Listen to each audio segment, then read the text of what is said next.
wabarakatuh. Waalaikumsalam warahmatullahi wabarakatuh. Apa kabar Bapak Ibu sekalian? Alhamdulillah. Oke, kita ganti. Apabila saya bilang, apa kabar Ibu Bapak? Jawabnya, Alhamdulillah, luar biasa, Allahu Akbar. Biar semangat ya. Oke. Apa kabar Bapak Ibu sekalian? Alhamdulillah, luar biasa, Allahu Akbar. Alhamdulillah. Kita aplaus dulu. Oke, pada kesempatan yang baik ini, saya akan menyampaikan ataupun memaparkan tentang mengenal teknik budidaya padi salibu. Apakah Bapak Ibu sudah mengetahuinya? Ceding Bu, Pak, ceding entar Pak. Masih belum? Oke, kalau ceding itu hampir mirip. Oke, sekarang sebelum kita bahas ini, ayo kita lihat. Ini merupakan video kita tahun yang lalu, dari mulai kita tanam hingga kita panen. Ini di desa kita. Di sini kita mulai menyemai. Sudah semayannya sudah jadi. Kemudian kita lakukan tanam perdana. Dan kemarin alhamdulillah di desa kita tanam perdananya dihadiri oleh Kodam. Inilah teknik yang kita terapkan kemarin adalah jajar legowo. Kemudian kita lakukan penumpukan biar bisa tumbuh subur.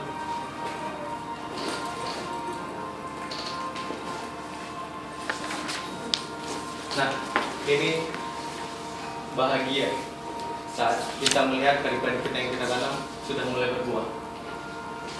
Dan akhirnya kita lakukan panen raya. Alhamdulillah, kita kemarin ada panen padi di desa kita. Nah, setelah kita memanen padi, itu pasti akan pasca panen. Jadi dari pasca panen ini nanti kita bisa sangkut pautkan ataupun kita hubungkan dengan teknik salibu yang akan saya perkenalkan kepada Bapak Ibu.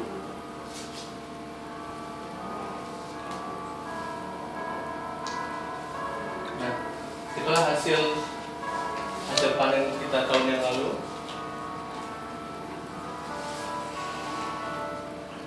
Dilakukan penggilingan padi, dan itulah beras yang kita hasilkan untuk tahun ini.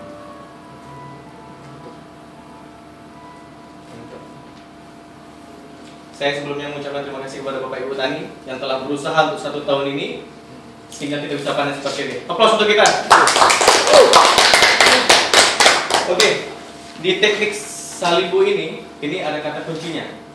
Ibu Bapak mau nggak lebih mudah mengerjakan lahan? Mau. Mau kan? Mau nggak lebih hemat biayanya? Mau Bapak? Mau nggak kita bisa panen 2 kali atau 3 kali dalam 1 tahun? Mau. Mau kan? Oke, baik, kita lanjut. Itu salibu. Salibu adalah suatu inovasi ataupun kreativitas kita untuk budidaya padi tanpa menyemai benih lagi. Jadi dia itu memanfaatkan batang hasil tebasan padi dan untuk sebagai penghasil tunas yang baru. Selanjutnya ada teknik pemangkasan atau pemotongan. Untuk teknik salibu itu kita bisa pakai 2, ada yang manual, ada yang mesin. Dan di sini direkomendasikan itu paling baik itu kita menggunakan mesin. Dikarenakan kita bisa memotongnya lebih cepat, kemudian ukurannya juga bisa lebih terukur gitu daripada kita pakai ini, tuh kan? Ini dia. Jadi Bapak Ibu sekalian, saya di sini bukan hanya untuk mengumbar kata, mengumbar janji ataupun mengumbar segalanya. Jadi sebelumnya itu saya sudah melakukan demplot dulu. Ada di salah satu lahan di desa kita, saya lakukan demplot dan inilah hasilnya. Nah, jadi yang dikatakan yang salibu itu adalah anakan yang keluar dari bukan dari batang induk. Kalau seperti Pak Faris tadi bilang sama dengan ceding, bukan. Kalau ceding itu dia berasal dari batang induk yang lama. Jadi itu bukan, kalau apabila ada dari batang ini lama itu kita wajib kita pangkas. Kita hanya mengambil dari anakan yang baru. Nah, itu yang dinamakan salibu. Kemudian, baik, itu saja yang bisa saya sampaikan. Salah kata, saya mohon maaf. Wabillahi taufiq wal hidayah. Assalamualaikum warahmatullahi wabarakatuh. Waalaikumsalam. Yalah, baiklah, pada sore hari ini kan sesuai dengan perjanjian kita, kita akan mengadakan pertemuan untuk membahas tentang pembuatan molnasi. Kan kemarin telah dikasih bahkan undangan sama saya kan Bu ya? Enggak, Bu. Sampai undangan rumah kan Bu, Pak? Iya. Baiklah, langsung saja saya akan menampilkan tentang cara membuat mol dari nasi bekas. Ibu-ibu pernah dengar namanya mol? Bapak pernah dengar? Mall Pekanbaru. Oh, ini bukan mall Pekanbaru, bukan mall Citiputra. Nah, apa itu mol? Mol itu adalah mikroorganisme lokal hasil fermentasi dari berbagai bahan jenis bahan-bahan organik. Nah, pada prinsipnya mol ini memanfaatkan limbah rumah tangga seperti yang tadi gambar saya tunjukkan. Itu gambar-gambar limbah rumah tangga yang banyak sekali. Kemudian contoh-contoh mol itu ada banyak Bapak Ibu. Ada mol nasi, mol tapai, mol buah-buahan, mol bogor pisang. Nah, yang akan kita bahas pada sore hari ini adalah tentang mol nasi. Lalu, apa itu mol nasi?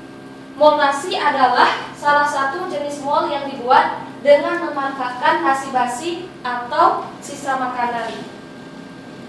Nah, kegunaan mol nasi yang pertama adalah sebagai POC. Jadi, mol yang nanti akan kita buat bisa kita jadikan pupuk organik. Jadi kan di sekitar rumah ibu, di pekarangan rumah ibu tentu ibu memelihara entah itu cabai satu pot atau nanti daun sop. Nah, kita bisa menggunakan mol nasi ini sebagai pupuk. Tak perlu lagi kita membeli pupuk kimia di luar Bu. Kemudian sebagai dekomposer atau biang kompos. Jadi selain sebagai pupuk, mol nasi nanti bisa kita gunakan sebagai biang kompos kalau kita mau bikin kompos Bapak Ibu pengganti E4. Jadi kita tak perlu pergi ke kedai, ke warung, ke toko pertanian untuk beli E4 lagi. Jadi kita bisa menggunakan mol nasi. Kemudian sebagai pestisida nabati. Nah, selain sebagai dua fungsi tadi, kegunaan mol yang terakhir adalah sebagai pestisida atau pengendali hama. Kemudian alat-alat yang akan kita gunakan dalam membuat mol nasi sangat adalah bahan dan alat yang sederhana. Bahannya yang pertama adalah gula pasir. Gula pasirnya, kemudian ada nasi bekas, nasi yang berjamur oren, kemudian air. Untuk peralatan yang kita butuhkan ada botol mineral, kemudian ada ember kecil dan sendok untuk mengukur, untuk menakar gula. Kemudian inilah langkah membuat mol nasi. Langkahnya yang pertama nasi sisa. Untuk ukuran satu botol mineral yang satu ukuran sebesar ini Bu, Bapak 1500 ml ini kita menggunakan sisa nasi hanya sebesar satu mangkok kecil. Diletakkan di dalam wadah sampai muncul jamur oren. Nah, kenapa sampai muncul jamur oren? Timbul pertanyaan. Karena jamur oren nanti yang mengandung bakteri yang berguna untuk fermentasi nasi basi menjadi mol. Kemudian kita melarutkan gula sebanyak 5 sendok makan ke dalam air sebanyak 1 liter. Nanti air ini kita takar cuma 1 liter. Ini kan 1500 ya Bu ya. Kemudian nasi dimasukkan ke dalam ember yang berisi air larutan gula 5 sendok tadi. Kemudian diremas. Nasi tersebut kan belum hancur. Kita remas sampai lumat.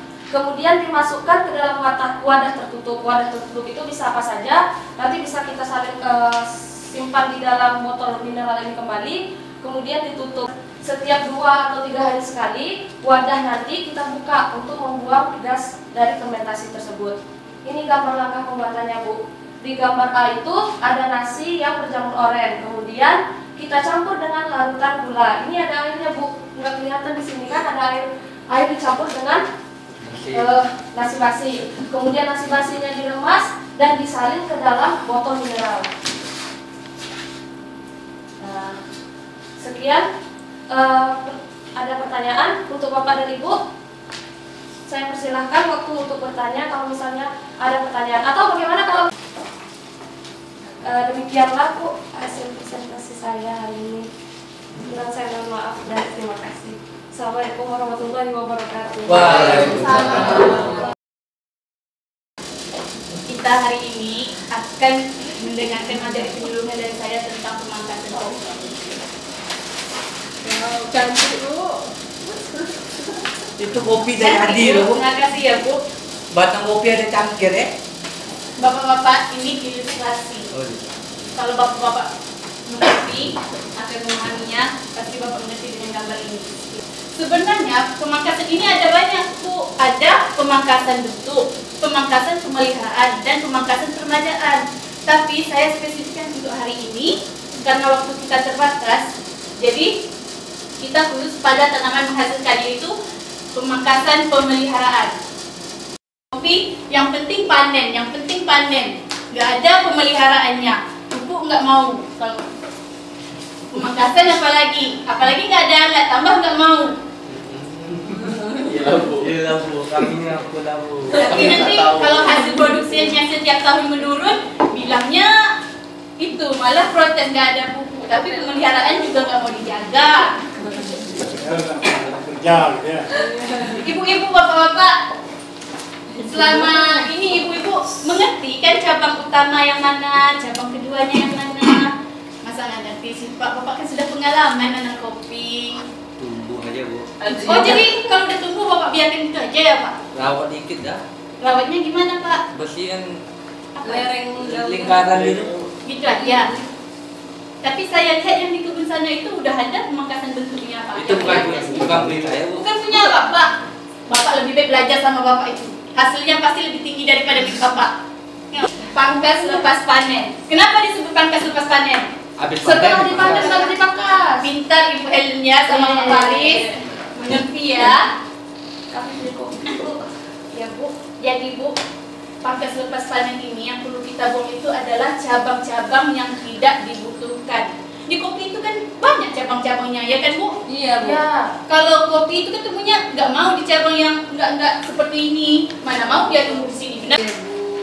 Nah, selama ini saya punya sedikit pengalaman di tempat lain belajar. Di situ Bu, kalau Ibu ingin menghasilkan 1 kilogram kopi beras, mengerti Pak? Kopi beras. Kopi yang udah jadi. Kopi sama beras ya Bu. Enggak, kopi Pak. bubuk itu Bu. Aduh, petani kopi masa nggak tahu sih kopi beras? Kopi beras itu yang biasa bapak-bapak kan kayak kalau udah panen, bapak antarkan ke rumah bapak. Mana Pak Adi? Dia nggak datang ya, bapak antarnya ke rumah Pak Adi. Terus Pak Adi yang mengolah akhirnya jadi biji kopi, terus dipilih-pilih sama ibu-ibu yang lain. Itu namanya kopi beras Pak. Oh, yang untuk dijemur itu. Iya, biasanya bapaknya bilang apa? Kopi. Kalau kopi biji kopi, itu biji Ya, kopi aja. kopi yang dipanen tuh. Kopi biji kopi aja. Biji kopi. Biji kopi. Lah Pak, selama ini kita beranggapan itu kopi beras namanya. Nah, untuk menghasilkan 1 kilogram kopi beras dalam jadi Bu, untuk menghasilkan 1 kilogram kopi beras dalam 1 pohon kopi, kita harus menyediakan jumlah cabang sebanyak 18 cabang. Enggak Bu. Terima kasih ya Bapak-bapak, Ibu. Kita bertemu lagi minggu depan, nanti kita praktekkan lagi langsung di lapangannya Bu. Iya Bu. Terima kasih untuk pertemuan hari ini. Saya akhiri dengan wassalamualaikum warahmatullahi wabarakatuh. Waalaikumsalam. Assalamualaikum. Waalaikumsalam warahmatullahi wabarakatuh. Semangat ya Bapak-bapak, Ibu-ibu petani yang hadir pada sore hari ini ya. Sebelumnya saya ucapkan terima kasih karena Bapak-bapak, Ibu-ibu telah menyempatkan waktunya untuk datang mendengarkan materi penyuluhan pada sore hari ini ya. Baiklah Bapak Ibu yang hadir pada sore hari ini saya akan menyampaikan materi ya mengenai inovasi Jajargowo. Para peserta sudah saya berikan ini ya, yaitu sistem sistem penanaman jajar legowo. Oke. Jadi di sini bapak-bapak, ibu-ibu kira-kira nih, saya tanya kira-kira sebelum saya menyampaikan apa sih itu jajar legowo, ada nggak ibu-ibu yang sudah menerapkan jajar legowo ini di lahannya masing-masing gitu? Belum. Baru dengar namanya. Belum. Oke. Begini ya. Sebenarnya teknik penanaman dengan sistem jajar legowo ini itu sudah istilahnya sudah berkembang itu dari tahun 1996 ya. Tapi di kitanya belum sampai ya Pak ya. Iya. Nah, jadi untuk hari ini saya akan menjelaskan apa itu jajar legowo. Seperti ini bapak-bapak, ibu-ibu, seperti gambar yang ini. Ya. Ini yang disebut dengan sistem jarwo. Jarak lawo. Ya. Jarak dan lawo. Bisa dipahami ya Ibu ya? Iya. Jarwo adalah Jarak nah, lawo. jarang ya. Jarang. Jarang nih. Jarang dan lau. Jarang nih. Tahu. Pasti. Bisa. Coba kita tulis ya Mak ya. Kita langsung aja. Ini. Ya. Kira-kira dengan kita menanam sistem dengan jarwo tadi, apa manfaatnya gitu? Ya, manfaatnya itu yang pertama meningkatkan produktivitas lahan. Kenapa? Karena efek pinggir tadi. Kemudian adanya turbulensi udara CO2 ya, sehingga tanaman tadi dapat berfotosintesis, ya kan? Sehingga mengurangi resiko penyakit akibat jamur dan bakteri yang tidak kita hendaki.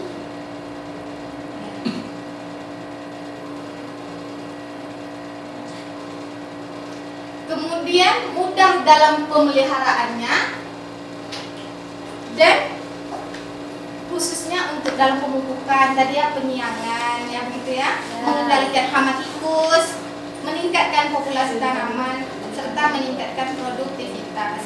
Jadi ini yang saya sebut tadi, ini adalah sistem tegel dan ini adalah sistem jarwo.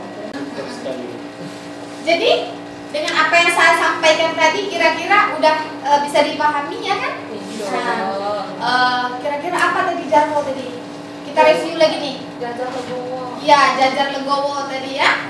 Yang lebih mudah itu adalah membuat baris tanam, ya kan? Membuat baris tanam, tapi kita jarang-jarangkan, ya kan? Dikosongkan gitu.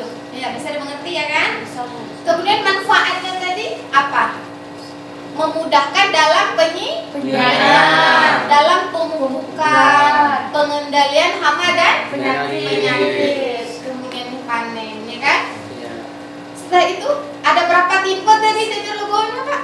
Ada 2. Sebenarnya jajar legowo itu banyak, ya kan? Ada 2:1, ada 4:1, 5:1, tergantung kebiasaan dari petani. Tapi yang saya tampilkan hanya dua contoh saja, ya kan, yang mudah yang kita terapkan sehari-hari.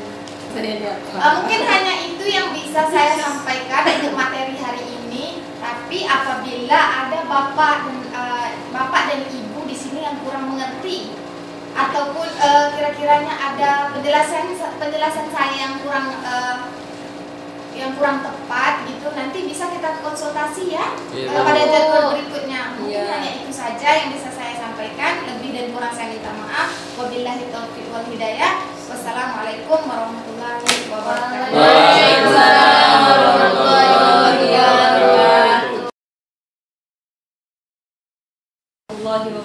Waalaikumsalam warahmatullahi wabarakatuh. Alhamdulillahirabbil alamin. Puji syukur kita terhadap Allah Subhanahu wa taala. Salawat serta salam Nabi besar Muhammad sallallahu alaihi wasallam dengan ucapan Allahumma shalli ala Muhammad. Bapak-bapak, ibu-ibu yang saya banggakan, sebelumnya terima kasih atas kehadirannya, yang mana dalam tujuan kita pertemuan kita hari ini yaitu mengidentifikasi hama, vektor, dan gejala penyebab penyakit daun keriting pada tanaman cabai rawit. Baik, tujuannya setelah berlatih peserta atau ibu-ibu, bapak-bapak yang saya banggakan dapat mengetahui beberapa jenis hama vektor.